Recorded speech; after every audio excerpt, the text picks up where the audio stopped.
طلع البدر علينا من ثنيات الوداع وجب الشكر علينا ما دعا لله داع.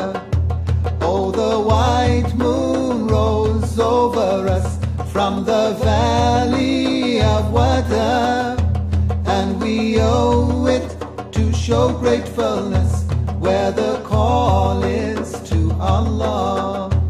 طلع البدر علينا من ثنيات الوداع وجب الشكر علينا ما دعا لله داع.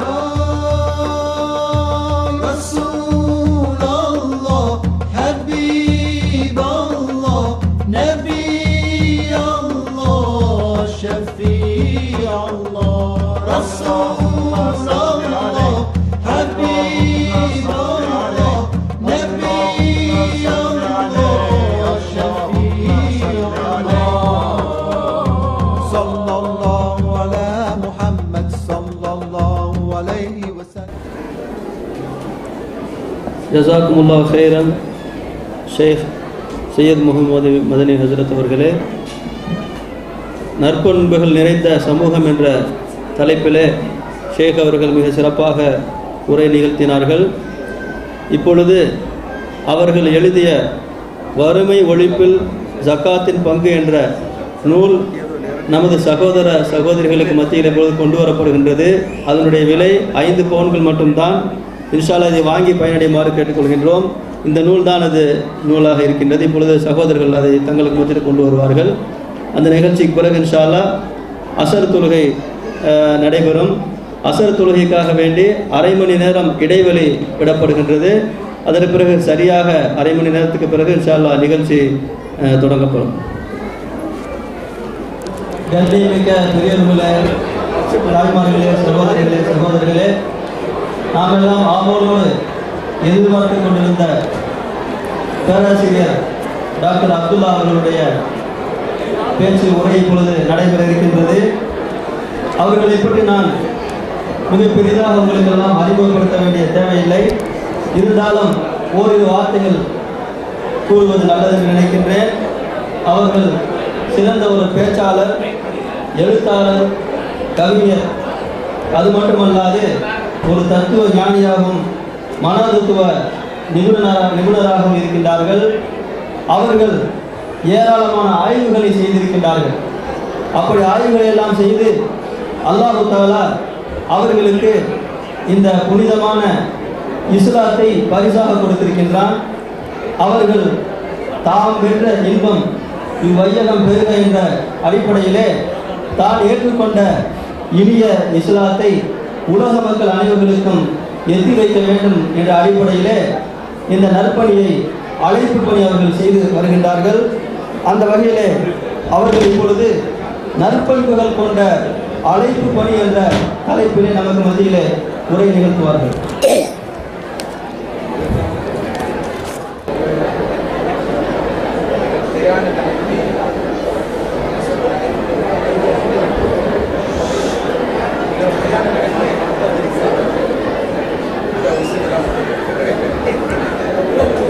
பிஸ்மில்லாஹிர்ரஹ்மானிர்ரஹீம். அஸ்ஸலாமு அலைக்கும் வரஹ்மத்துல்லாஹி வபரகாத்துஹு. அன்பான சகோதரர்களே, சகோதரிகளே,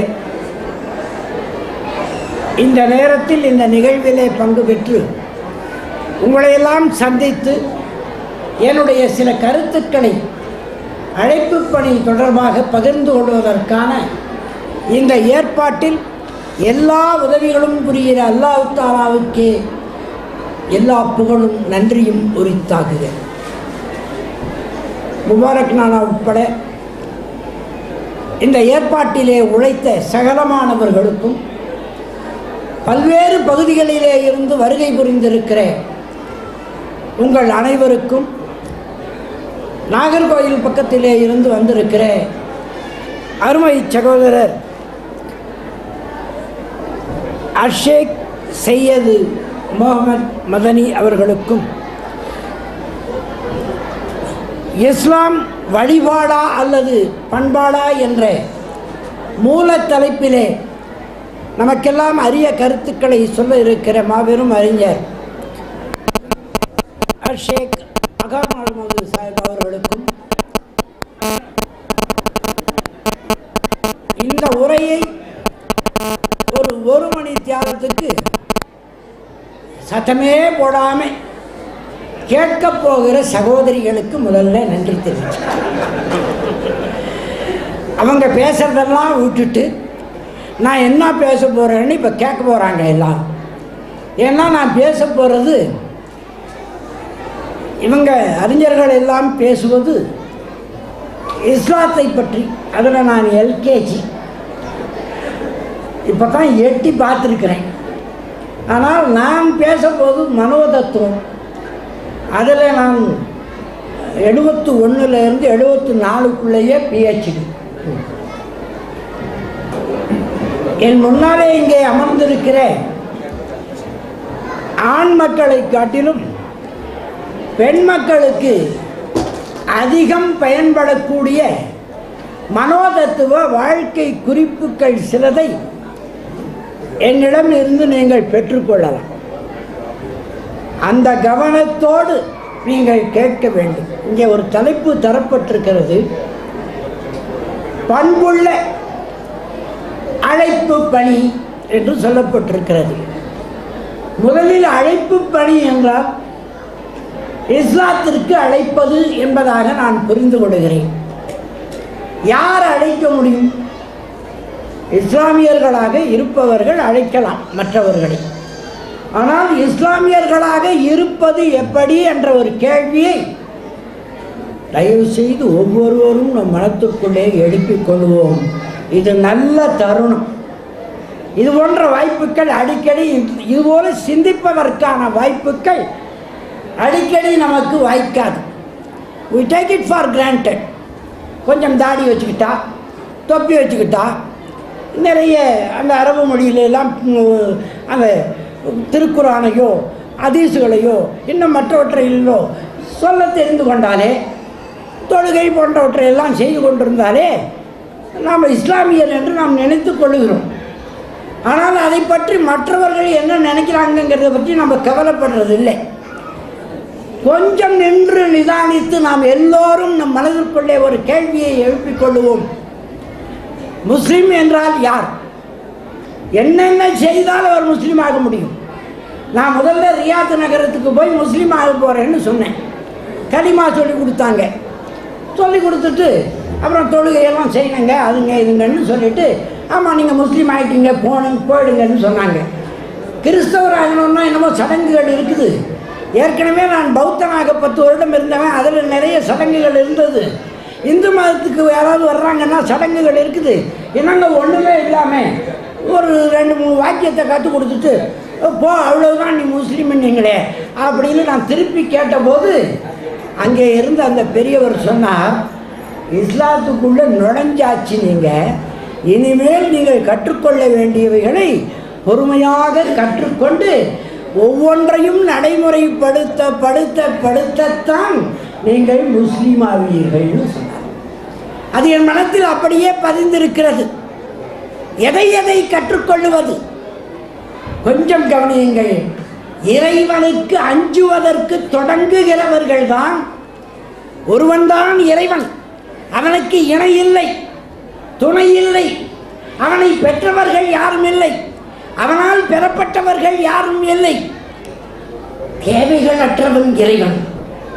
அவனால் படைக்கப்பட்டவற்றையே மனித குலம் வணங்கிக் கொண்டிருக்கிற பழக்கம் வந்தபோது அதையெல்லாம் நிறுத்தி இறைவன் ஒருவனே என்று அவனே சொன்னதை மனிதகுலம் அத்தனைக்கும் வெளிப்படுத்தியவர் நபிகள் நாயகம் ஸல்லல்லாஹு அலைஹி வஸல்லம். இன்றைக்கு அதை நம்ம சொன்னோம்னா யாரும் நம்மளை கல்லால் அடிக்க போகிறது இல்லை. இன்றைக்கு அதை சொன்னோம்னா யாரும் நம்மளை துரத்திக்கிட்டு வந்து ஊரை விட்டு துரத்த போகிறது இல்லை. யாரும் வாழை எடுத்துக்கொண்டு நம்ம வெட்ட வர போகிறது இல்லை. யாரும் நம்மை கொலை செய்வதற்கு முயற்சிக்க போகிறது இல்லை.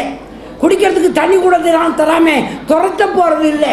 சௌகரியமான காலகட்டத்தில் உட்கார்ந்துக்கிட்டு இந்த உண்மையை நாம் அறிந்த பிறகு கூட நமக்குள்ளேயே ஏற்கனவே அறிந்தவர்களை கூட்டி வச்சு பேச கற்றுக்கிட்டு இருக்கிறோமே தவிர புதிதாய் ஒருத்தர்கிட்ட போய் சொல்கிறதுக்கு நமக்கு துணிச்சல் வரலை. இறைவன் அந்த துணிச்சலை நமக்கு தரலை பெரும்பாலானவர்களுக்கு. என்ன காரணம்? அங்கே ஆரம்பித்த அந்த ஓரிரை கொள்கை முழு இஸ்லாம் மொத்தத்துக்கும் அடிப்படை அஸ்திவாரம். அதற்கு மேல் நாம் சிந்திக்கிற எல்லாவற்றையும், நாம் பேசுகிற எல்லாவற்றையும், நாம் செயல்படுகிற எல்லாவற்றையும் இறைவனின் கட்டளைப்படி இருக்கிறதா அல்லது நபிகள் நாயகம் ஸல்லல்லாஹு அலைஹி வஸல்லம் வாழ்ந்து காட்டிய முறைப்படி இருக்கிறதா என்று நிமிடந்தோறும் இல்லை நொடிகள் தோறும் பரிசீலித்து வாழ்கிறவர் தான் இஸ்லாமியர். அப்படித்தான் நாம் வாழ்கிறோமா என்று நம் ஒவ்வொருவரையும் நாம் சோதித்து கொள்ள வேண்டிய கட்டத்தில் இருக்கிறோம். அப்படி நாம் வாழ்ந்து விட்டால் வாய்ச்சொற்களை சொல்லி நீயும் இஸ்லாத்துக்கு வந்துடு, நீயும் இஸ்லாத்துக்கு வந்துடுன்னு சொல்ல வேண்டிய அவசியம் இல்லை. 23 ஆண்டுகளில் சிறுக சிறுக அந்த வசனங்கள் இறக்கப்பட்ட காலத்தில் எத்தனை துன்பங்களை அனுபவித்தார்கள் நபிகள் நாயகம் ஸல்லல்லாஹு அலைஹி வஸல்லமும் சஹாபாக்களும் அவர்களுடைய மற்ற தோழர்களும் ஏற்றுக்கொண்டவர்களும் எத்தனை துன்பங்களை அனுபவித்தார்கள். அத்தனை துன்பங்களையும் அலையை அடித்து கொண்டு வருகிற போது மேலே மிதந்து வருகிற மனிதர்களைப் போல அல்லது பொருள்களைப் போல மேலேறி மேலேறி மேலேறி முயற்சித்து முயற்சித்து ஏற்காதவர்களுக்கு சொல்லிக் கொண்டிருந்தார்களே, அதற்கு பெயர் அழைப்பு பணி. வணக்கம் வழிபாடுகள் எப்படி நமக்கு ஒரு கண்ணோ, அதேபோல் எத்தி வைப்பது இன்னொரு கண்ணாக இருக்கிறது இஸ்லாமியருக்கு. அன்றைக்கு அவர்கள் அதைத்தான் செய்தார்கள். அப்படி செய்வதற்கு அவர்களுக்கு இருந்த ஒரு கண்டிஷன், ஒரு நிபந்தனை என்னவென்றால், நம்பிக்கைக்குரியவர்களாக அவர்கள் சிந்தனை இருக்க வேண்டும், நம்பிக்கைக்கு உரியதாக அவர்கள் சொற்கள் இருக்க வேண்டும், நம்பிக்கைக்கு உரியதாக அவர்கள் செயல்கள் இருக்க வேண்டும். இதற்கு மேலே இறைவனுடைய கட்டளைகள் வாழ்க்கையில் என்ன என்ன என்பதை அச்சு பிசகாமல் அறிந்திருக்க வேண்டும், புரிந்து கொண்டிருக்க வேண்டும். இந்த இடத்தில் ஒன்றை அழுத்தமாக சொல்லுகிறேன். அறிந்திருக்கிறோம் என்பதிலே 2 வகை இருக்கிறது.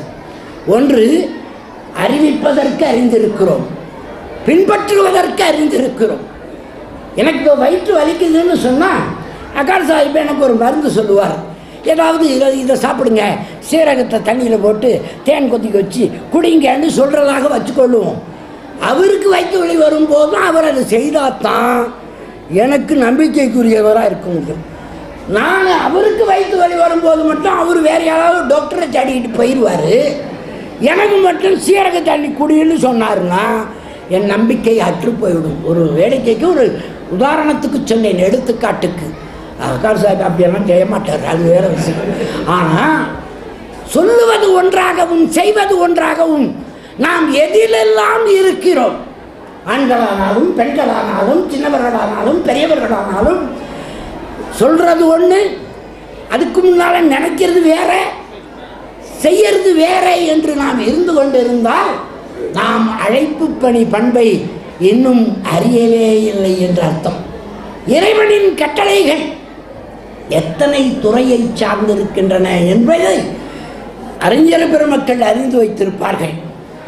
ஆனால் நம்மில் எவ்வளவு பேருக்கு எத்தனை துறைகளை பற்றித்தான் இறைவன் கட்டளை தந்திருக்கிறான் என்ற ஒரு கேள்வியை நீங்களே எழுப்பி, இன்றைக்கே உங்கள் வீட்டுக்கு போன போது இரவிலே ஆண்களும் பெண்களும் எழுத தெரிந்தவர்கள் உங்களுக்கு தெரிந்த மொழியிலே தலைப்பை மட்டும் எழுதி பாருங்கள். எத்தனை துறைகளில் இறைவன் நமக்கு கட்டளைகளை தந்திருக்கிறான்.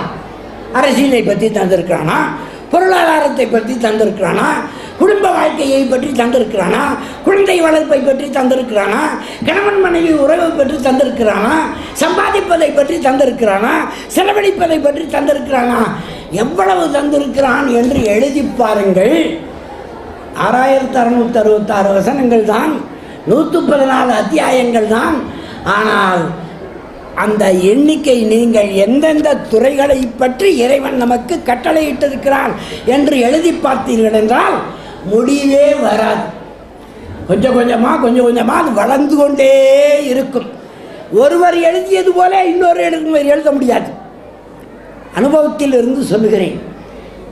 ஒரே மாதிரி எழுத முடியாது, ஒரே அளவும் எழுத முடியாது.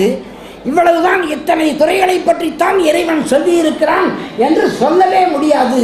ஏனென்றால் உலக மானுடர்கள் அனைவருக்குமான நல்ல உபதேசமே அன்றி வேறில்லை. அது தேவைப்பட்ட காலத்தில் வந்து இறங்கி இருக்கிறது.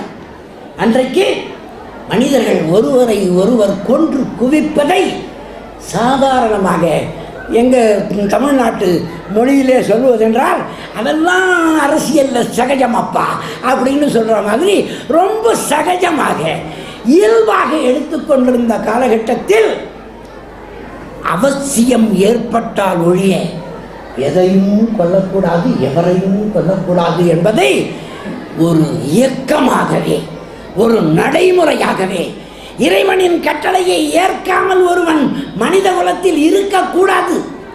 இங்கே அழைப்பு பணி என்பதனுடைய நோக்கமே என்னவென்றால், ஒரு முஸ்லிம் எதற்கு இருக்கிறவர் யாருன்னு கேட்டால் நான் முஸ்லீம்.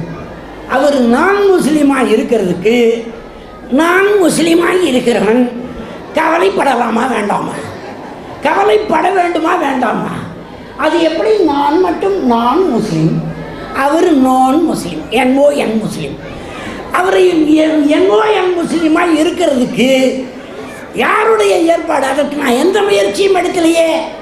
அவருக்கு இதாயத்து தருவது இறைவனின் வேலை என்பதை ஓரளவு புரிந்து வைத்துத்தான் சொல்லுகிறேன். அதற்கான முயற்சி எடுக்க வேண்டிய வேலை நம்முடையதல்லவா? அது எப்படி நடக்கும், எப்போது நடக்கும்? முதலிலே எத்தனை துறைகளில் இறைவனின் கட்டளைகள் வந்து இறங்கி இருக்கின்றன, எத்தனை துறைகளில் அவற்றுக்கெல்லாம் விளக்கமாக வாழ்ந்து காட்டியும் வாக்குகள் அளித்தும் நபிகள் நாயகம் ஸல்லல்லாஹு அலைஹி வஸல்லம் இயங்கி இருக்கிறார்கள். அதை தொடர்ந்து சஹாபாக்களும் இன்னும் இருக்கிற நபித்தோழர்களும் மற்றவர்கள் எல்லாம் இன்றைக்கு வரை அறிஞர் பெருமக்கள் சொல்வதையெல்லாம் நான் இங்கே ரொம்ப நேரம் உட்கார்ந்து கேட்டுட்டு வெளியே போய் உட்காந்து கேட்கறதுக்கு முயற்சி பண்ணிக்கிட்டு இருந்தேன். இங்கே உட்காந்தவே ஏன் கேட்க முடியாமல் வெளியே போனேங்கிற காரணத்தை சொன்னால் உங்களுக்கு கொஞ்சம் சங்கடமாக கூட இருக்கலாம். ஆனால் மனதில் பட்டதை சொல்லிவிட வேண்டும் என்ற பழக்கமுடையவன் என்பதனாலே சொல்லுகிறேன். அந்த கடைசி சீட்டில் உட்காந்து கேட்டால் இவங்க மைக்கில் பேசுகிறத விட அந்த பக்கம் பேச்சு தான் எனக்கு அதிகமாக கேட்டுக்கிட்டே இருந்தது. அதுக்கு இடையில இவங்க பேச்சும் கேட்டு கொஞ்சமாக அந்த பக்கம் போய் நின்றுக்கிட்டு கேட்டால் நல்லா இருக்குமேனு புழக்கடை பக்கமாக போய் கேட்டுக்கிட்டு இருந்தேன்.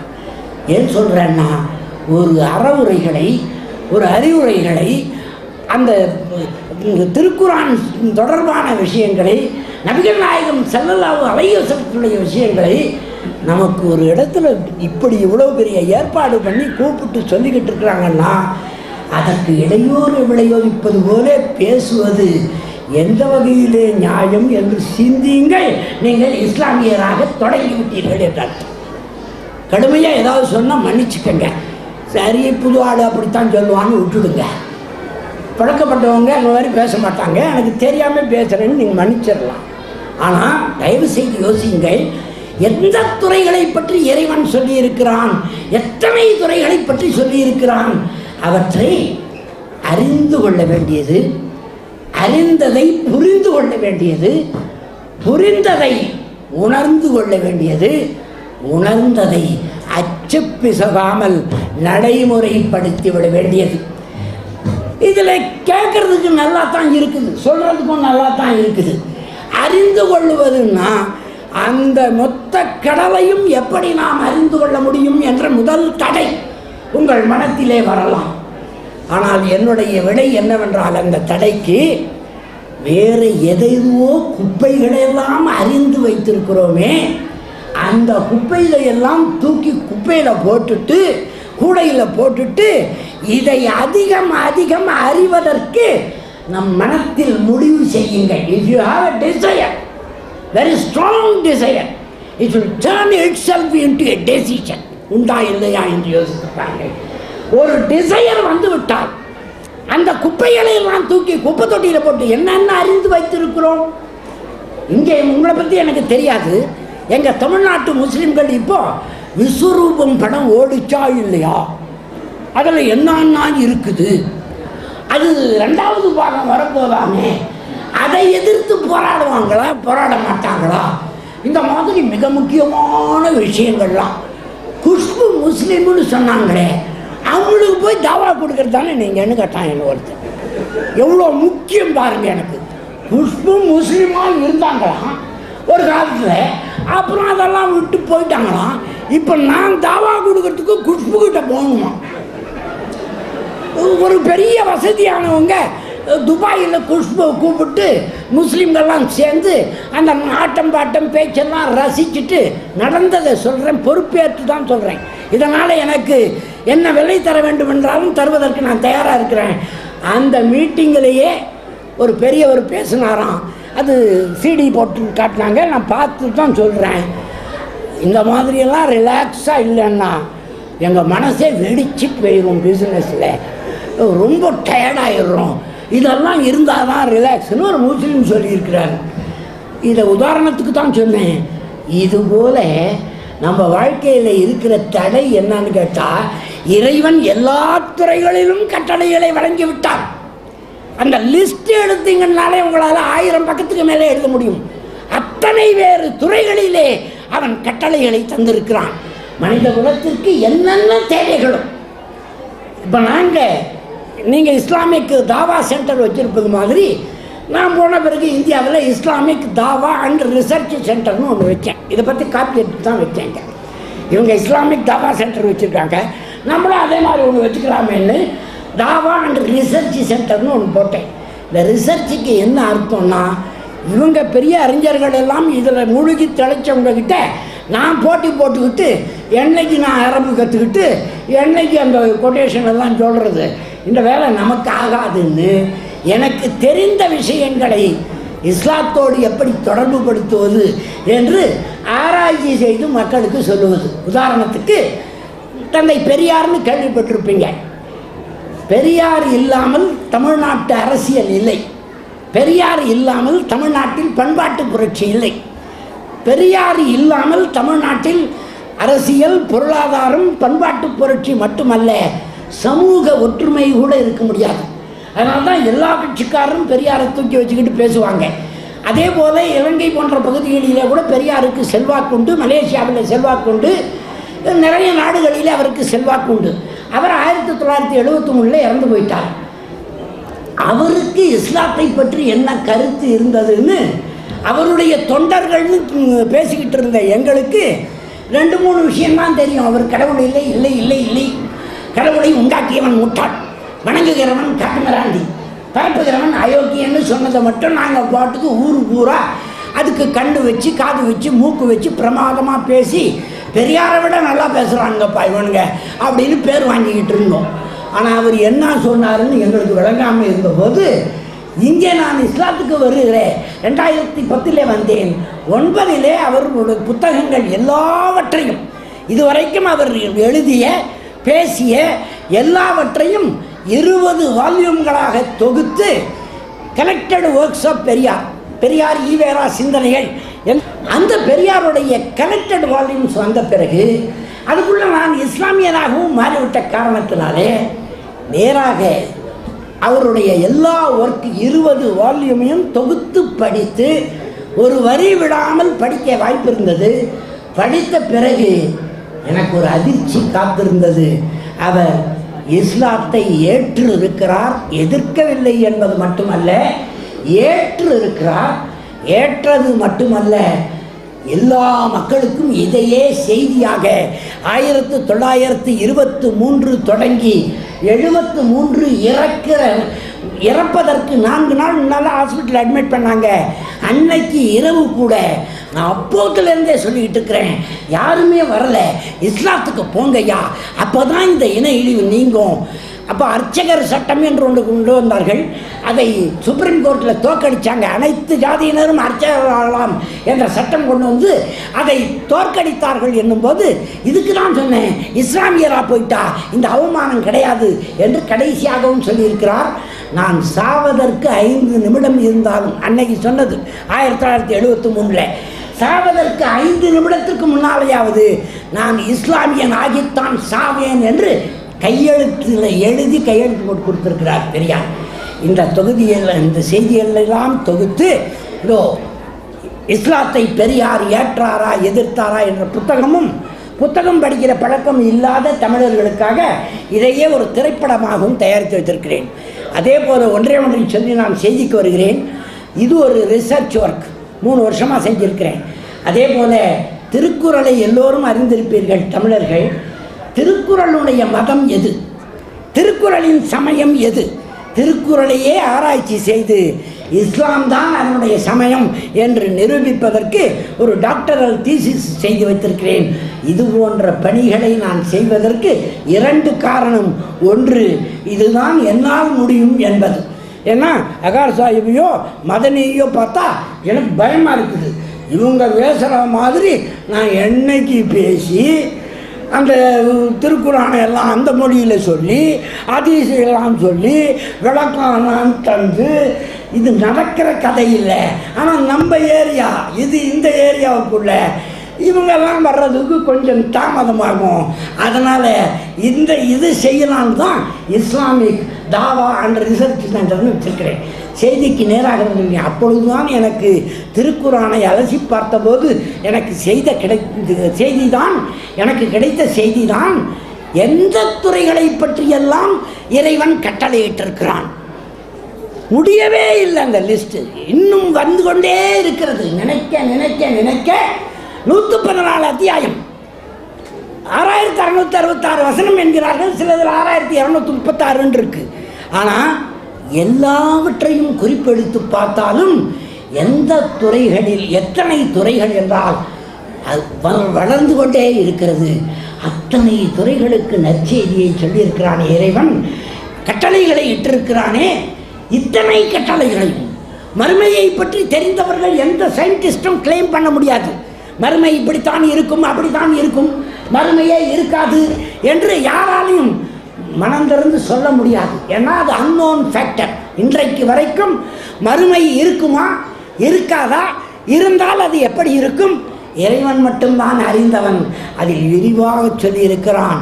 சூரியன் சுருட்டப்படும் நாளில், நட்சத்திரங்கள் எல்லாம் உதிர்ந்து விழும் நாட்களில், ஒளி இழந்து விழும் நாட்களில், மலைகள் எல்லாம் தூசு தூசாக பறக்க விடப்படும் நாட்களில், வெறுண்டு ஓடுகிறவர்கள் எங்கு போய் நிற்பது என்று தெரியாமல் திகைக்கப் போகிற நாட்களில், கேள்வி கேட்கப்படும் நாட்கள் வருமே, அந்த நாட்கள் தான் மறுமை நாட்கள் என்று அடையாளம் காட்டுகிறானே. இன்றைக்கு விஞ்ஞானம் மெல்ல மெல்ல விழித்து கொண்டு, ஆம் சூரியன் சுருங்கி கொண்டிருக்கிறது, சூரியன் சுருட்டப்படுவது சாத்தியம் என்று நான் பணியாற்றிய கலிபோர்னியா பல்கலைக்கழகத்திலே விஞ்ஞானிகள் இன்றைக்கு கண்டுபிடித்திருக்கிறார்கள். ஹீலியத்தின் அளவு சுருங்கிக் கொண்டே வருகிறது. ஒரு நாள் அது என்றைக்கென்று அவர்களுக்கு தெரியாது, கேரி பேக்கில் போட்டு சூரியனை எடுத்துகிட்டு போகலான்னு சொல்கிறாங்க. அந்த அளவிற்கு விஞ்ஞானத்தை பற்றி சொல்லவில்லையா, சமூக வாழ்க்கையை பற்றி சொல்லவில்லையா, தனி மனித வாழ்க்கையை பற்றி சொல்லவில்லையா? அதை அப்படியே ஒரு கணவனிடத்தில் மனைவியை பற்றி மனைவியிடத்தில் கணவனை பற்றி கேட்கிறோம். உங்கள் கணவர் வாழ்க்கை எப்படிங்க இருக்குது? ஒரு 10 பக்கமாவது சொல்ல மாட்டாங்க, ஒரு 5 பக்கமாவது சொல்ல மாட்டாங்க. ஆனால் ரொம்ப சிக்கனமாக இருந்தால் ஒரு 2 பக்கமாவது எழுதி தர மாட்டாங்க, ஒரு 2 பேராகிராஃபாவது சொல்ல மாட்டாங்க. ஆயிஷா ரலியல்லாஹு அவர்களை கேட்குறாங்க, நபிகள் நாயகம் ஸல்லல்லாஹு அலைஹி வஸல்லம் தூதருடைய வாழ்க்கை எப்படி இருந்ததுன்னா ஒரே வார்த்தையில் சொல்கிறாங்க, திருக்குரானாக இருந்தது. அதுதான் வாழ்க்கை, அதுதான் சுன்னத்துன்னு தெரிஞ்சு வச்சுக்கிட்டு இருக்கிற நம்ம வாழ்க்கை திருக்குரானாகத்தான் இருக்கிறதான்னு முதல்ல நமக்கு தெரியுமா? இருக்க வேண்டும் அல்லவா? அப்போ இறைவனின் கட்டளைகளை வரிசைப்படுத்தி அறிந்து கொள்வதும், அறிந்ததை புரிந்து கொள்வதற்கு அறிஞர் பெருமக்களுடைய துணையோடு விளக்கங்களை கேட்டு தெரிந்து கொள்வதும். ஏன்னா அது வேறு மொழியில் இருப்பது மட்டுமல்ல, அதனுடைய உட்பொருளை அதன் பொருளில் நேராக எடுத்து புரிந்து கொள்வது என்பது கடினம் என்பதை எல்லோரும் உணர்வோம். காலையில் கூட மதனி சாஹிப்பிட்ட பேசிகிட்டு இருக்கும்போது எனக்கு ஒரு தெளிவு ஏற்பட்டது. ஒரு வாக்கியத்துக்கு, ஒரே ஒரு வசனத்தின் ஒரு வாக்கியத்திற்கு கூட பொருள் புரிந்து கொள்ள வேண்டும் என்றால் அதற்கான விளக்கங்கள் இல்லாமல் புரிந்து கொள்ள முடியவில்லை. காலம் போய்விட்டதல்லவா? 1400 வருஷத்துக்கு முன்னாலே இருந்த அரபியர்களுக்கு வேண்டுமானால் அது நேரடியாக புரிந்திருக்கலாம். இன்றைக்கு தமிழ்நாட்டில் இருந்து அல்லது இலங்கையிலிருந்து வந்திருக்க இருக்கிற நமக்கு எப்படி புரியும்? ஆனால் புரிந்து கொள்ள முயற்சிக்க வேண்டும், அறிந்து கொள்ள வேண்டும், அறிந்ததை புரிந்து கொள்ள வேண்டும். இது ரெண்டும் சாதாரணமாக நம்முடைய புலன்களாலே செய்து கொள்ளுகிற வேலை. மூன்றாவது ஒரு வேலை இருக்கிறது. புலன்கள்னால் கண்ணால் பார்க்கலாம், காதால் கேட்கலாம். நான் அடிக்கடி சொல்கிற மாதிரி கண்ணால் பார்க்குறேங்கிறத போய் நான் கண்ணாடியால் பார்க்கிறேன். கண்ணாடியும் பார்க்காது, கண்ணாடியை நீங்கள் தான் பார்க்கலாம். கண் என்ற உறுப்பும் அப்படித்தான், அது பார்க்கறது இல்லை, பார்க்கறதுக்காக அது இல்லை. ஆனால் கண் வழியே ஏதோ ஒன்று பார்க்கிறது. அதுக்கு நாங்கள் சைக்காலஜியில் மனம்னு சொல்கிறோம். கண் வழியே மனம் பார்க்கிறது, காது வழியே மனம் கேட்கிறது, மூக்கு வழியே மனம் நுகர்கிறது, நாக்கு வழியே மனம்தான் சுவைக்கிறது, கைகால்கள் வழியே மனம்தான் தொட்டுணர்கிறது. எப்போதெல்லாம் மனம் ஒன்றி நீங்கள் செய்யவில்லையோ அந்த வேலை முழுமை அடைவதில்லை. ஒருத்தர் பார்க்குறோம், மதனி சாஹிபே எனக்கு அறிமுகப்படுத்தி விட்றாங்க, அல்லது பிரான்ஸுக்காரரு அறிமுகப்படுத்தி விட்றாங்க. நேற்று அவரை பார்க்கும்போது வேறு மாதிரி இருந்தாங்க, இப்போ பார்த்தா தொப்பிலாம் வச்சு வேறு மாதிரி இருக்காங்கன்னு வச்சுக்கோங்க. இவரை பார்த்துட்டு அறிமுகப்படுத்தி இப்போ நான் பிரான்ஸுக்கு அவர் கூட தான் போக போகிறேன். ஆனால் காரைக்கால்லையோ பாண்டிச்சேரியிலையோ அடுத்த மாதமே இவரை சந்தித்தா கடைத்தெருவில் எங்கேயோ பார்த்தா மாதிரி இருக்குதுன்னு தோணும். இதுக்கு பார்க்காமையே இருந்திருக்கலாம். பார்த்தா மாதிரி இருக்குது. என்ன அர்த்தம்? மனம் வைத்து பார்க்கவில்லை. கவனிங்க, திருக்குறானை அறியும் போது, இறைவன் கட்டளைகளை அறியும் போது மனம் வைத்து அறியுங்கள், மனம் வைத்து புரிந்து கொள்ளுங்கள், மனம் வைத்து அறியுங்கள், மனம் வைத்து புரிந்து கொள்ளுங்கள். அடுத்த கட்டத்துக்கு வாங்க, உணர்ந்து கொள்ளுங்கள். எதை எதை உணர்ந்து வைத்திருக்கிறோம் வாழ்க்கையிலே? கவனியுங்கள் தாய்மார்கள், அதாவது பெண்கள் தயவு செய்து கவனியுங்கள். கணவனுடைய முதல் ஸ்பரிசம் தொட்டது இன்றைக்கு வரைக்கும் மறக்காது. அப்படி தொட்ட உடனே என்ன தொடுறீங்க? சரி தொடல, தொட வேணும்னு சொல்லலை, அப்போ என்னதான் சொல்கிற? அந்த தொடுகிற அந்த ஸ்பரிசம், முதல் ஸ்பரிசம் இருக்கிறதே மறக்கவே முடியாது. மனத்தின் ஆழத்தில் அது இருக்கும். அதை உடைச்சி நொறுக்கிறதுக்கு அதுக்கப்புறம் 1008 சம்பவம் நடக்கும். வீட்டில் சம்பாரிச்சதெல்லாம் அண்ணன் அவனுக்கு வீட்டுக்கே கொடுத்துரு, நமக்கு எதுக்கு வாங்க, இதெல்லாம் நடக்கும். ஆனாலும் கூட ஏதோ ஒரு சந்தர்ப்பத்தில் அந்த முதல் தொடுதல் நினைவில் இருக்கும். அதைத்தான் உணர்வு என்று கவனிங்கள். உதாரணத்துக்காக சில விஷயங்களை சொல்லுங்கள், மன்னிக்கணும். முதல் குழந்தை பிறந்த போது வலியில் துடிச்சு சோர்ந்து விழுகிற அந்த பெண்மணி, பக்கத்தில் படுக்க வைத்திருக்கிற அந்த குழந்தை அரைக்கண்ணால் கூட பார்க்க முடியாது. முதல்ல அந்த குழந்தையை பெற்றெடுத்த பெண்மணி குழந்தையை பார்க்குறதே இல்லை, அது சோர்ந்து விழுந்துடும். ஆனால் அந்த குழந்தை மேலே, இவங்க மேலே நீங்கள் கல்லே தூக்கி போட்டாலும் மயக்கத்திலேருந்து எழுந்துக்க மாட்டாங்க. நல்லா கவனிங்க, தாய்மார்களுக்கு தெரிந்த விஷயம் இது. ஆண்கள் பல பேர் இதை உணர்வது இல்லை, அதனால தான் போட்டு சாப்பிட்றது. அது ஒரு பக்கம் இருக்கட்டும். பெண்களுக்கு நல்லா புரியும் இது. பிள்ளை பெற்ற பெண்களுக்கு இவங்க மயக்கத்தில் இருக்கும்போது கல்லையே தூக்கி போட்டாலும் இவங்க எழுந்துக்க மாட்டாங்க. ஆனால் அந்த பக்கத்தில் இருக்கிற அந்த குழந்தை மேலே ஒரு பூவை போட்டு பாருங்க, அங்கே இருந்தாங்க, அது ஒன்றும் சொல்லாது. அது அப்போ தானே பிறந்திருக்குது, அதுக்கு ஒன்றும் தெரியாது. அப்போது தொப்புள் கொடியெல்லாம் அறுத்த பிறகு கூட உணர்வு ஒன்றி போயிருக்கிறது. ஆம், திருக்குறானின் உணர்வு ஒன்றி போனால்தான் நாம் முஸ்லிம்கள். இறைவனின் கட்டளைகளோடு நாம் ஒன்றி போக வேண்டும்.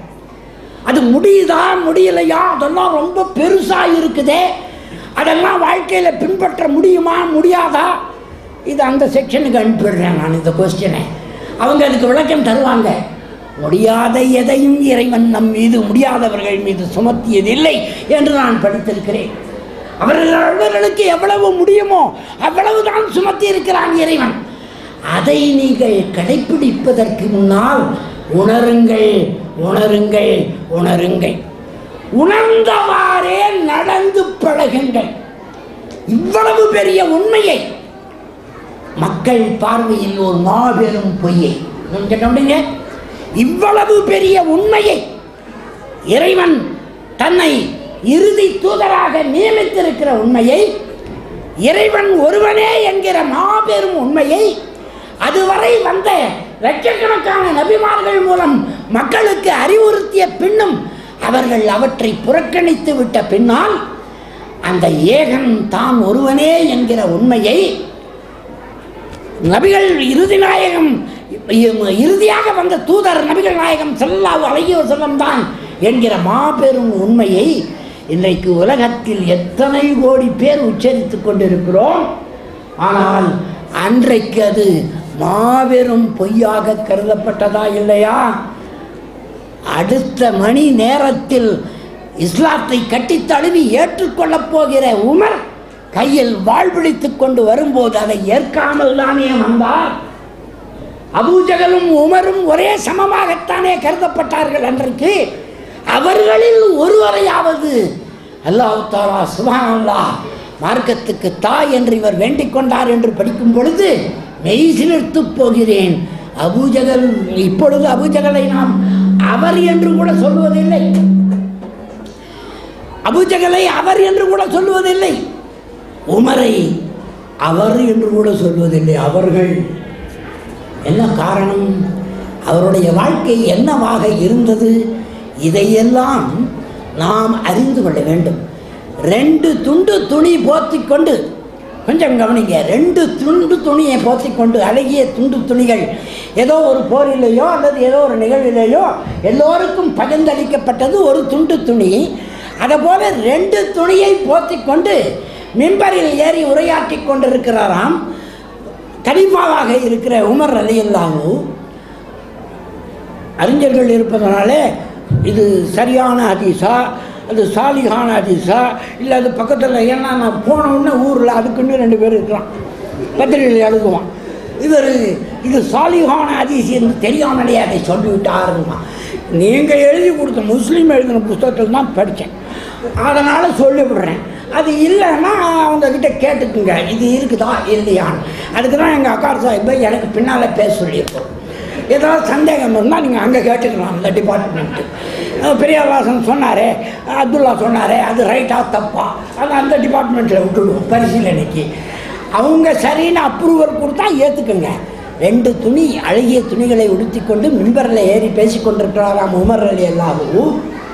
எதிரில் இருந்த ஒரு ஏழை எழுந்து நின்று பேசுகிறாராம். பேச்சை நிறுத்துங்க, அப்புறம் பேசிக்குவீங்க, எனக்கு முதல்ல ஒரு விடை சொல்லுங்கன்னு கேட்குறாங்க. என்ன விடை சொல்லணும்னு கேட்டபோது, கலீஃபா, அரபு உலகத்தின் அதிபதி, நபிகள் நாயகம் ஸல்லல்லாஹு அலைஹி வஸல்லத்துடைய மிக மிக நம்பிக்கைக்குரிய தோழர், அபூபக்கர் சித்திக் ரலியல்லாஹுவுக்கு பிறகு ஆட்சி பொறுப்பை ஏற்றவர், உலகமே நடுங்கக்கூடிய அளவிற்கு ஆட்சி புரிகின்ற அவரை பார்த்து அந்த மதீனாவிலே இருந்த அந்த கூட்டத்தில் இருந்த ஒரு ஏழை எழுந்து கேட்கிறாராம், இந்த கேள்விக்கு பதில் சொல்லிட்டு அப்புறம் பேசுங்க. 2 துணி போட்டுக்கிட்டுக்கிறீங்களே, நாம் கலந்துக்கிட்ட அந்த நிகழ்வில் அந்த போரில் தானே தந்தாங்க, எல்லாருக்கும் 1 தானே தந்தாங்க, நீங்கள் மட்டும் 2 போட்டுக்கிட்டுக்கிறீங்களே எப்படின்னு கேட்டார். இது 2, அதாவது உங்களுக்கு தரப்படாத ஒன்றை நீங்கள் அதிகப்படியாக எடுத்துக்கொள்ளும் உரிமையை உங்களுக்கு யார் தந்தது அப்படின்னு கேட்குறாரு ஒரு ஏழை. இதற்கு பதில் சொல்கிறதுக்கு முன்னாலே இவருடைய மகன் அப்துல்லா ரலியல்லாஹு எழுந்து, யார் உமருடைய மகன் எழுந்து சொன்னாராம், தோழரே நீங்கள் கேட்டது சரிதான், 2 துணி அவருக்கு தரல, 1 துணி தான் தந்தாங்க, ஆனால் அதே போரில் நான் கலந்து கொண்டு எனக்கு ஒரு துணி தந்தாங்கன்னு உங்களுக்கு தெரியுமான்னு கேட்டாராம். ஆமாம் தந்தாங்க, அதை தான் அவருக்கு கொடுத்தேன், போட்டுக்கிட்டு இருக்கிறாரு அப்படின்னு சொன்னாராம். இப்போது நபிகள் உமர் ரலியல்லாஹு கேட்டாங்களாம், சரி உட்காந்துட்டார் அந்த, இப்போலாம் பேசுங்கன்னு சொல்லிட்டு உட்காந்தாராம். அந்த ஏழை எழுப்பி நிற்க வச்சு மறுபடியும் கேட்டாராம், ஆமாம் இந்த உண்மையிலேயே அந்த 2வது துணியை நான் வேற இருந்து எடுத்துக்கிட்டேன்னு வைங்க, எனக்குன்னு கலீஃபாவாச்சேன்னு ஒரு துணிக்கு பதிலாக 2 துணி எடுத்துக்கிட்டா என்ன பண்ணியிருப்பீங்க அப்படின்னு கேட்டான். நல்லா கவனிங்க, கலீஃபாவாச்சே 2 துணி எடுத்துக்கிட்டா என்னான்னு நான் ஒரு துணி எக்ஸ்ட்ரா எடுத்துக்கிட்டு இருந்தா என்ன பண்ணிடுவேன் அப்படின்னு கேட்டபோது இன்னொரு வாலிபர் எழுந்து வாழை சொட்டுனாராம், வெட்டி விடுவேன்னா தலையை. யார்கிட்ட பேசுகிறீங்கன்னு தெரியுதான்னு கேட்டாராம். ஆமாம் கலீஃபா கிட்ட தான் பேசுகிறேன், நபிகள் நாயகம் ஸல்லல்லாஹு அலைஹி வஸல்லத்துடைய தோழர்கிட்ட தான் பேசுகிறேன், தெரிஞ்சு தான் பேசுகிறேன், எடுக்கக்கூடாத, அதாவது அடுத்தவர்களுக்கு உரியதை தாங்கள் எடுத்துக்கொண்டால் யாராக இருந்தாலும் வெட்டிடுவேன். அப்போ உடனே கையை தூக்கி அல்லாஹ்விடத்தில் இறைஞ்சுகிறாராம். இது போன்ற துணிச்சல் உள்ள வீரர்களுக்கு மத்தியில் வாழ்வதற்கு என்னை அனுமதித்த அல்லாஹ் தஆலா உனக்கே எல்லா புகழும் நன்றியும் என்று சொன்னாராம். இதை உணரும் போது நமக்கு எப்படி இருக்கிறது யோசிங்க. நம்ம வாழ்க்கை எப்படி இருக்குது? அகப்பட்ட வரைக்கும் சுருட்டுறான், அகப்படலைன்னாலும் சுருட்டுறான், எவன்னா சுருட்டு வச்சிருந்தாலும் அதையும் சுருட்டுறான். எல்லாம் பர்மனண்ட்டுன்னு நினைக்கிறான். 10 வருஷம் பொறுத்து எவ்வளோ வட்டி வரும்னு கணக்கு போடுற முஸ்லீமெல்லாம் எனக்கு தெரியும். எங்கள் ஊரில் தமிழ்நாட்டில் ஒரு ஊரே இருக்குது. அந்த ஊரில் வேறு தொழிலே கிடையாது. வட்டிக்கு கொடுக்குறதும் வாங்கிறதும் தான் தொழில். எல்லாரும் முஸ்லீம்ங்க, எழுதி வச்சுக்கோங்க. எல்லாரும் முஸ்லீம்ங்க. அவங்க அதுக்கு என்ன நியாயம் சொல்கிறாங்க? இப்போ ஒரு பத்திரிகையில் கூட எழுதுனாங்க அதை பற்றி.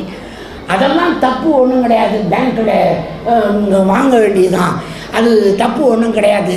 லோன் இது வட்டி கொடுக்குறதும் வாங்குறதும் அப்படி ஒன்றும் இஸ்லாமியர்களுக்கு தடை செய்யப்படலைன்னே ஒரு பத்திரிகையில் எழுதுனாங்க. எந்த பத்திரிகைன்னு அப்புறம் வேணால் நான் சொல்கிறேன், கேட்டு நல்லா யோசிச்சு பாருங்கள். சமீபத்தில் வந்து ஒரு பத்திரிகையில் எழுதியிருக்காங்க அது தடை இல்லை அப்படின்னு எழுதியிருக்கிறாங்க. இப்படியெல்லாம் இஷ்டத்துக்கு பொருள் சொல்லிக்கிட்டு இருக்கும்போது வெளி உலகம் பொய் என்று கருதிய ஏகத்துவத்தை உண்மை என்று நிலைநாட்டி அதை கொண்டு போவதற்கு எத்தனை கஷ்டங்கள் பெற்றிருக்கிறார்கள் நபிகளும் அவர்களுடைய தோழர்களும். ஆனால் அந்த கட்டத்திலே நாம் வாழலை. இப்போ நாம் செய்ய வேண்டியதெல்லாம் இறைவனின் கட்டளைகளை முழுமையாய் அறிவது, அறிந்ததை புரிந்து கொள்வது. புரிந்து கொள்வதற்கு பெரியவர்களுடைய துணையோடு புரிந்து கொள்ளலாம், நூல்களை படித்து புரிந்து கொள்ளலாம் வாய்ப்புக்கு ஏற்ப. ஆனால் முதலில் இறைவன் கட்டளைகளை அறிய வேண்டும் என்ற உணர்வு நமக்கு வேண்டும். உணர்ந்த பிறகு அதை புரிந்து கொள்ள வேண்டும். புரிந்த பிறகு இதுதான் முக்கிய கட்டம். இது ரெண்டும், அறிவதும் புரிந்து கொள்வதும் சென்சஸ், புலன்களின் வேலை. ஆனால் உணர்வது என்பது மைண்ட், மனத்தின் வேலை. உணர்ந்த பிறகு செயல்படுத்துவது என்பது உங்களுடைய வேலை. அப்படி செயல்படும் போது என்ன நடக்கும்? இப்போ கொஞ்சம் யோசிங்க. கணவன் மனைவி வாழ்க்கையில் இஸ்லாத்தில் சொல்லப்பட்டபடியே முகமலர்ச்சியோடும் ஒருவரை ஒருவர் மதித்தும் எத்தனை துன்பங்கள் தொல்லைகள் வந்தாலும் பொறுமையோடும் நீதத்தோடும் நடத்துவது என்கிற எண்ணத்தோடும், மனைவிகள் 4 மனைவிகள் இருந்தால் கூட நீதத்தோடு நடத்துங்கள் என்கிறான் இறைவன். அந்த மனைவிகளை லிஸ்ட் போடும்போது சொத்துக்கார பெண்ணை முதலில் தேர்ந்தெடுத்துக்கொள், அழகிய பெண்ணை 2வது தேர்ந்தெடுத்துக்கொள், அதைவிட ஆடம்பரமான பெண்ணை 3வதாய் தேர்ந்தெடுத்துக்கொள், 4வது போனால் போகிறது நல்ல பெரிய பாரம்பரியத்தைச் சேர்ந்த பெண்ணை தேர்ந்தெடுத்துக்கொள் என்று இறைவன் சொல்லல. அனாதை பெண் இருந்தால் முதலில் தேர்ந்தெடுத்துக் கொள்ளுங்கள். அது முடியாத பட்சத்தில் அடிமை பெண்ணை தேர்ந்தெடுத்துக் கொள்ளுங்கள். அது முடியாத பட்சத்தில் அடுத்த வேறு பெண்ணை பாருங்கள். அது முடியாத பட்சத்தில் இன்னும் வேறொன்றை. ஆனால் நான் 1 2 4 மனம் முடித்து கொண்ட பின்னால் அனைவரிடமும் நீதமாய் நடந்து கொள்ள முடியுமா என்று பாருங்கள். முடியவில்லை என்றால் கப்பு செப்பு கடையில் உப்பு ஒன்றோடு நிறுத்தி கொள்ளுங்கள் என்று இறைவன் சொல்லியிருக்கிறான். ஆனால் வெளியே இருக்கிறவன் என்ன புரிஞ்சுக்கிட்டு இருக்கிறான்? ஒரு முஸ்லிம் ஆணை பார்த்த உடனே கொடுத்து வச்ச மாட்டான், மச்சண்டா மாப்பிள்ள அப்படிங்கிறான். இங்கே நான் வந்துட்ட பிறகு ஊடான்னு நுழைஞ்சு பார்க்குறேன், எங்கே இருக்குது 4? அந்த 1கிட்ட படுறப்பாவே ஓம்பாடா எம்பாடா, இதில் 4 5. அது அப்போ போர் நடந்து விதவைகளாக கைவிடப்பட்டவர்களாக அபலைகளாக இருந்த காலகட்டத்தில் சொல்லப்பட்டது. ஆனால் அது அன்றைக்காக சொல்லப்பட்டிருந்தால் மணந்து கொள்ளுங்கள் அபலைகளை என்று சொல்லியிருப்பான் இறைவன். என்றைக்கும் பொருந்த வேண்டும் என்பதனாலே நீதமாக நடந்து கொள்ளுங்கள். மனைவி எப்படி நடந்து கொள்ள வேண்டும்? இன்னைக்கு பெண்களுக்கு சொத்துரிமை வேண்டும் வேண்டும் என்று ஊர் ஊராக கத்துறான். ஆனால் 1434 வருஷத்துக்கு முன்னாலேயே இறைவன் பெண்களுக்கு சொத்துரிமையை உண்டாக்கி விட்டானே. இந்த புர்கா போட்டுக்கிட்டு இருக்கிறத மட்டும் வெளி உலகம் கண்டபடி பேசுது. நானே எவ்வளோ முறை பேசியிருக்கிறேன். பெரியார்தாசனாக இருந்தபோது என்னோட பையில் பொருளை போட்டு ஜிப்பில் மூடுற மாதிரி மொத்தமாக மூடிட்டு போகிறானுங்க நெளியுதுன்னு. ஆனால் இங்கே வந்த பிறகு தான் தெரிந்தது அது மட்டும் இல்லைன்னா இன்னைக்கு இஸ்லாத்துக்கு உள்ளே விபச்சாரம் இல்லை, இஸ்லாத்துக்கு வெளியே விபச்சாரம் இல்லாமல் இல்லை. உண்டா இல்லையா? இதை தடுக்கிற ஆற்றல் இந்த பர்தாவுக்கு இருக்கிறது. தன்னுடைய உறுப்புகளின் அழகையை கணவனை தவிர வேறு யாரும் பார்ப்பதற்கு அனுமதிக்காத சுதந்திரத்துக்கு பெயர் புர்கா. அது ஹிஜாப்னு சொல்றாங்க. ஆக பெண்களை எப்படி நடத்த வேண்டும் என்று இறைவன் கட்டளையிட்டிருப்பதை கணவன்மார்களும் கணவனை எப்படி நடத்த வேண்டும் என்று பெண்களும் எந்த பிரச்சனையை வந்தாலும் இறைவனிடத்தில் கேட்கிற பழக்கம் நமக்கு வந்துவிட்டால் அப்போத்தான் நாம் முஸ்லீம்கள் ஆகிறோம் என்று அர்த்தம். பேச வேண்டிய பேச்சை கட்டுப்படுத்தி பேசுவதற்கு இறைவனும் கட்டளையிட்டிருக்கிறான். நபிகள் நாயகம் ஸல்லல்லாஹு அலைஹி வஸல்லம் அதை பற்றி மிக விரிவாகவே பேசியிருக்கிறான். எதை பேசலாம், எப்பொழுது பேசலாம், எப்படி பேசலாம், அவர் முறையாகவே அதை செய்து காட்டியிருக்கிறார். ஒரு குழந்தை இடத்திலே கூட குழந்தையை வளர்க்கும் பொழுது என்னுடைய சீடியெல்லாம் பார்த்துருக்கலாம், சில பேராவது கேட்டிருப்பீங்க. பல பேர் பல நாடுகளிலே இருந்து எனக்கு பாராட்டு தெரிவிக்கிறார்கள். கொஞ்சம் குழந்தையை கொஞ்சம் கவனியுங்கள் என்று ஜெட்டாவில் நான் பேசியது யூடியூப் வழியாக அப்படி போய் சீடி ஐயா அப்படி இப்படி உலகமெல்லாம் பரவி இருக்கிறது. அதை நானே முடிவு பண்ணிட்டேன். முதல்ல அதை அப்படியே நிறைவு செய்து கொண்டு அந்த குழந்தை வளர்ப்பை பற்றி இஸ்லாம் என்ன சொல்லுகிறது என்று சைக்கலாஜிக்கலாக ஆராய்ச்சி பண்ணி நான் பேச்சது. நிறைய பேசுறதுக்கு நேரம் இல்லை என்றாலும் சுருக்கமாக மறுபடியும் சொல்லுகிறேன். ஒரு கண்ணாடி முன்னால் நின்று பாருங்கள், மூஞ்ச வச்சுக்கிட்டு பாருங்க. அது சிரிச்சதுன்னா கண்ணாடியில் ஏதோ கோளாறுன்னு அர்த்தம். உண்டா இல்லையா? அது சிரிச்ச முகத்தை காட்டுச்சுன்னா என்ன அர்த்தம்? முதல்ல அது கண்ணாடியாது. சரி, நான் சிரிக்கிறேன் காட்டுது, அப்போ அது கண்ணாடியா? மனிதருக்கு மனிதர் கண்ணாடிகளாக இருக்கிறார்கள். இதுதான் சைக்காலஜி. நீங்கள் சிரிச்சா அவனும் சிரிப்பான். நீங்கள் வாயில் சொல்வதை கொண்டு யாரும் இஸ்லாத்தை உடனே ஏற்றுக்கொள்பவர்களாக இருக்க மாட்டார்கள். அப்படி ஏற்றுக்கிறதுன்னா அரபு நாட்டில் வேலையில் வாங்கி தரேன்னு சொல்லி கூட்டிட்டு போய் ஏமாத்தினா தான் முடியும். மற்றபடிக்கு இஸ்லாத்தை ஏற்றுக்கொள்ள வேண்டும் என்றால் முதலில் நாம் அறிந்திருக்க வேண்டும், அறிந்ததை புரிந்திருக்க வேண்டும், புரிந்ததை உணர்ந்திருக்க வேண்டும், உணர்ந்ததை நடைமுறை வாழ்க்கையில் அத்தனை துறைகளுக்கும் இறைவன் தந்திருக்கிற கட்டளைகளை மீறாமல் என்னால் வாழ முடியும் என்று நீங்கள் வாழ்ந்தால் அதிலே உங்களுக்கு இம்மையில் கிடைக்கப் போகிற மகிழ்ச்சி, இம்மையில் கிடைக்கப் போகிற பொறுமை, மறுமையில் கிடைக்கப் போகிற நன்மை, நற்கூறி அனைத்தையும் வழங்க இறைவன் தயாராக இருக்கிறான்.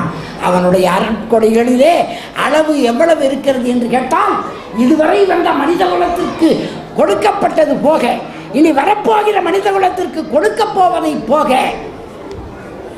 எல்லாம் செலவழிந்தது எவ்வளவு என்று பார்த்தால் அவனிடம் இருக்கும் அருட்கடலிலே ஊசியில் தொட்ட அளவுக்குத்தான் செலவாகி இருக்கிறது. மீதி அவனிடம் அப்படியே இருக்கிறது. அவ்வளவையும் உங்கள் மீது அவன் பொழிய வேண்டும் என்றால், நம் மீது பொழிய வேண்டும் என்றால் இஸ்லாத்தை முறையாக அறிந்து கொள்ளுவோம். அறிந்ததை அறிஞர்கள் துணையோடு புரிந்து கொள்ளுவோம். ஒரே ஒரு ரெக்வஸ்ட், வேண்டுகோள் வைக்கிறேன். அறிஞர்கள் யார் பேசினாலும் அவர்கள் வேறு கதை பேசுனாங்கன்னு வச்சுக்கோங்க, என்ன மாதிரி கண்டபடி பேசுனாங்கன்னா அதை கேட்காம இருங்க, தப்பில்லை. ஆனால் திருக்குரானை பற்றியோ நபிகள் நாயகம் ஸல்லல்லாஹு அலைஹி வஸல்லம் பற்றியோ ஹதீஸ்களை பற்றியோ அவர்கள் பேசும் பொழுது, நபித்தோழர்களை பற்றியோ அவர்கள் பேசும்போது தயவு செய்து ஒரு தொழுகை நேரத்தில் எவ்வளவு அமைதியாய் பொறுமையாய் முழுமையாய் கவனித்து செய்வீர்களோ அப்படி செய்ய பழகுங்கள். உலகம் நம்மை கவனிக்கும். நன்றி, வாழ்த்துக்கள்.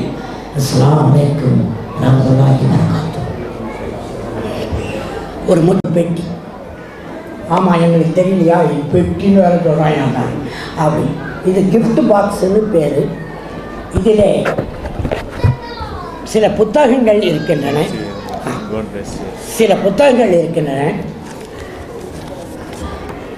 Think outside the box என்று in your hands is a gift back.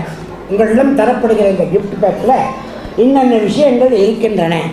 இஸ்லாத்தை தாவா செய்வதற்கான வழிமுறைகள் கொடுக்கப்பட்டிருக்கிறது. அடுத்தது திருக்குரானிலே வரிசையாக சில செய்திகளை எடுத்து